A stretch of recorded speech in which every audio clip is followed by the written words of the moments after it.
HOAs have grass going down in the street in the middle to separate the drive paths, like the city does in a number of areas. The governor now prohibits you watering turf. If you have trees in there, they want to keep the trees alive. That's a good thing, but you have to stop watering the grass. So we're in the process of removing 916,000 square feet of median turf. So yeah, we understand it's a big job because we're doing it. Well, not me, but a bunch of the guys are. They're doing the real work out there. And HOAs are also prohibited from watering that turf median as well. So if you're an HOA and you've got that, you need to start making that changeover. Secondly, we'll pass these around if anybody wants them. And this really kind of outlines some of the legal requirements related to you're welcome.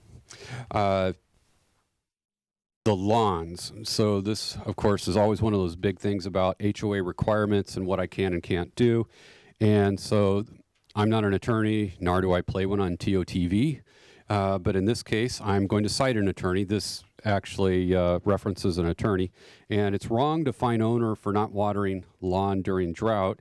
And it kind of goes through my homeowners association board won't let me plant drought resistant vegetation, or I'm kind of not watering my lawn right now and they're getting fined. The governor has prohibited that at this point. They cannot be fined.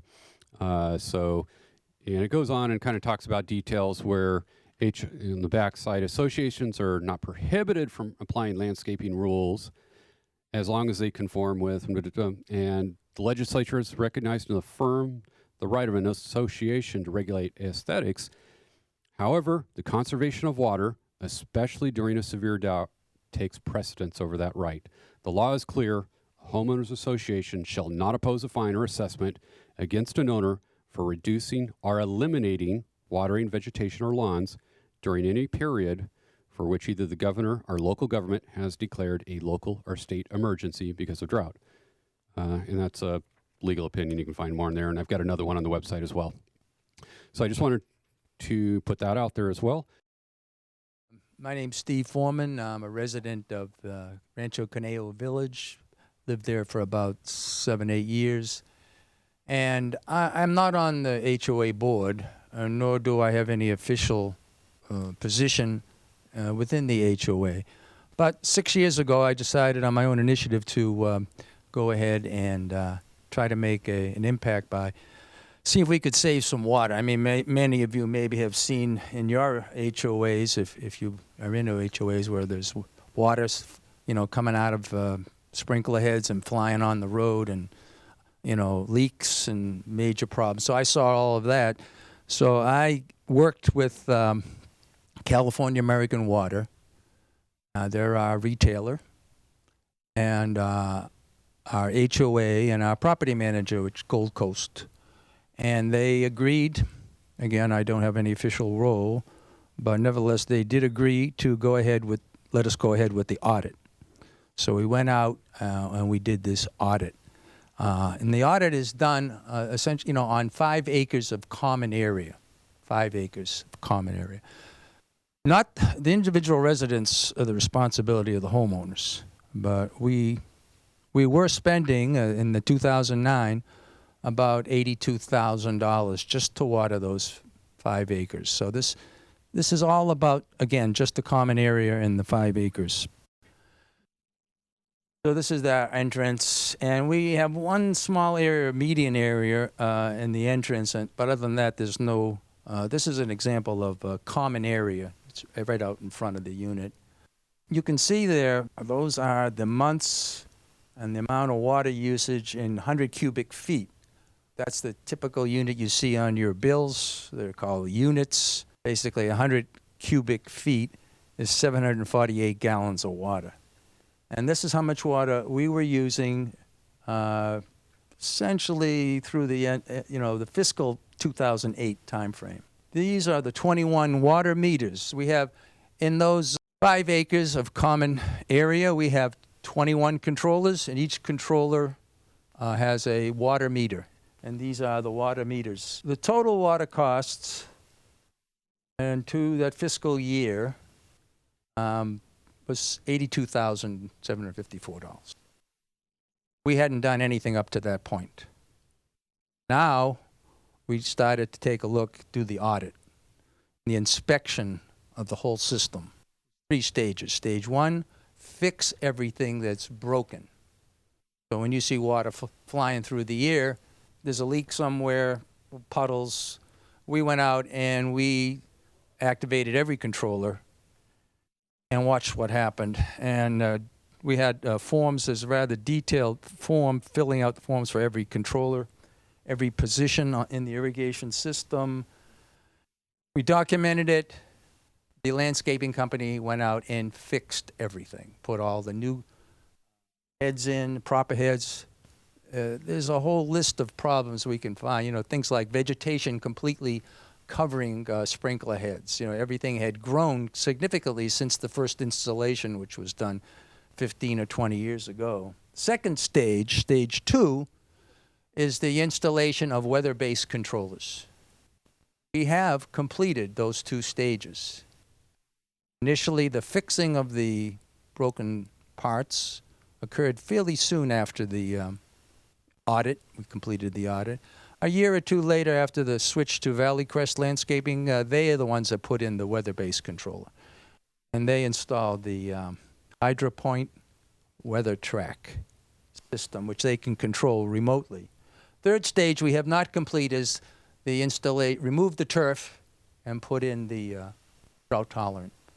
You can see there's not only the cost, but there were, at that time, this is back in 2009, there were a variety of incentives for Metropolitan Water District. That affected, reduced significantly the cost of our upgrade. Stage 2, again, here is the weather-based controllers with all the incentives. Net cost, there were 21 controllers. They were upgraded. They didn't remove the boxes, but they're able to go in and modify each controller, put in some type of a radio control unit in there. And it said $571. That was our estimate. Again, the actual installation was done probably a year or 2 after this, so we're not really sure what the total cost was. This is a good example of another common area serviced by Valley Crest. It's a considerable amount of water consumed, and these are not drought-tolerant plants in ground cover. The third stage, again, we didn't actually do this. This is just a proposal. It's a fairly expensive process to remove turf and put in drought-tolerant plants. These plants here you see typically grow in our open space areas. And here you can see a graph showing the relative cost savings, with stage 1 being in the blue and stage 2 with the weather-based controllers. This is the return on investment, both in years. It's fairly, particularly for ROI analysis, 5 years is good. So now, this graph is, again, a proposal. Of course, when this report was issued, we hadn't completed stage 1, we hadn't started, but projecting, though, that we would get 10% reduction on stage 1, cost reduction, $6,799 for that 1 year, 2008. That would be an approximation of what we thought we might get in $13,559 in stage 2. Of course, removing turf and replacing everything with drought tolerant, it's going to save most of your water, so it's a significant cost savings. And then the lifetime, this says lifetime. Lifetime means 10 years, so we multiply these numbers by 10 to get life savings. Now, you might ask a question about how much has our water cost increased from 2009 to 2015. And how do I know? The reason I know is because I asked them to give me the bills, the total bills for my residents in 2009. They did. I added up those numbers, and I added up the numbers in 2015. And approximately somewhere between 40 and 50% increase in water cost in those 6 years. We talked about the $82,754 for 2009 total cost of water. So I made this projection. If we did no improvements, we'd end up with about a 50% increase, or $123,000, okay? So, and then if, looks like our billing, based on information I get from our property manager, is about $107,000. That's what we're paying now, and we paid last fiscal year to water those 5 acres of common area. So our savings is about $16,000. If you were to go back, you notice that stage 1, stage 2, which we did complete, we saw a savings around $19,000. You had $6,799 and $13,559. So seems reasonable that $16,000 savings for the improvements we made, stage 1, stage 2. Here's again a summary of these costs, yearly costs. Stage 1, stage 2. This is lifetime cost. And here I just put in some of the things I've already been talking about. You know, reduce the turf, soil improvement. These are all things we could do in our common areas to reduce our water costs. Here's the thing I made. It's just a quickie water saving tips for residents. Some I'm sure you've been hearing all day today about things you can do in your bathroom. Put the bucket in the bathroom. Things you can do in the kitchen. Don't put the garbage down the drain, the garbage disposal, because you use water to just put the garbage in the trash. Things you can do in the backyard, laundry, and when you leave the house. Greg Epstein with Enhanced Landscape Management. We do HOA, city, residential landscape maintenance installation. Was asked to come and talk about the technology and the different products that are available now to you as a homeowner or you as an HOA to help try to conserve without losing a landscape. And the main factor is evaluating your system. Turning on valve by valve, checking if there's breaks, checking if the heads are actually covering the areas they're supposed to cover, making sure the plant material is not blocking irrigation heads. And once that's done, then really evaluating what we're trying to achieve. Are we achieving green grass? Are we achieving lush plant material? And how are we going to maintain that? Converting areas to drip and alleviating overhead spray. Changing out old impact rotors, which are the old rainbirds that go to rotating nozzles. These nozzles are very efficient, put a lot less water down, a little bit longer run time, but at the end of the day, we're not losing the amount of water in one section and getting runoff. New heads, which are generated to create the bottom of this head. Every head is a check valve, which means that if the water pressure drops below 30 psi, these are regulated at 30 psi, there's no wasted water. So when the valve turns off, there's no water leaking out of the heads. So there's a check valve in here. PSI is pressure, so the valve has pressure coming through it. All the heads should be working uniform. It's like the PSI in our tires in our car. We want an even ride. If one tire is 75 and one's 45, we're off balance. Converting to these heads gets your PSI universal throughout the system.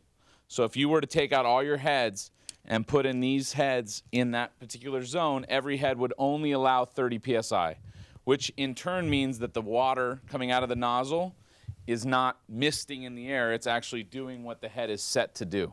If your PSI is 80, now it's regulated to 30. So these have check valves in them.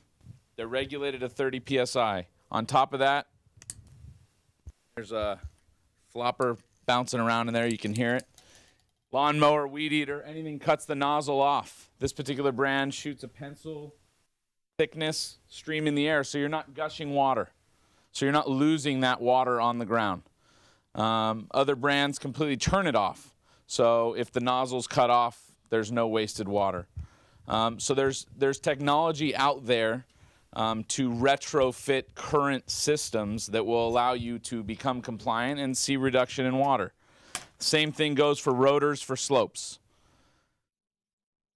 All regulated PSI, built-in check valves, right? You pay for that water the second it's gone through the meter. So any water in the pipes when the system shuts off after its run zone, you've paid for.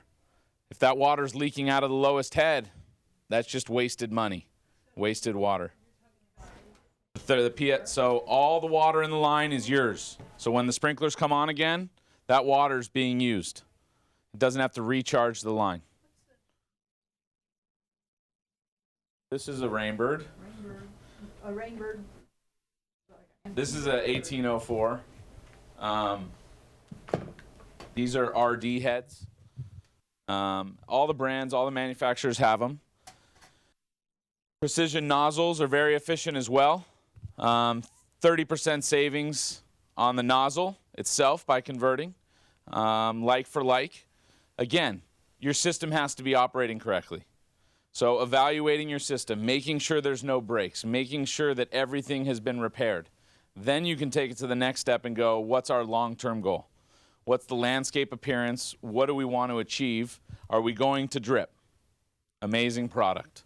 Built-in emitters, so no more spaghetti tubes that are running everywhere. When you walk through, you kick it. Root zone protection, so roots can't grow in. There's a material in here that stops root growth. You can run this right now and irrigate your plant material and not have any waste, runoff, water, and you can retrofit systems.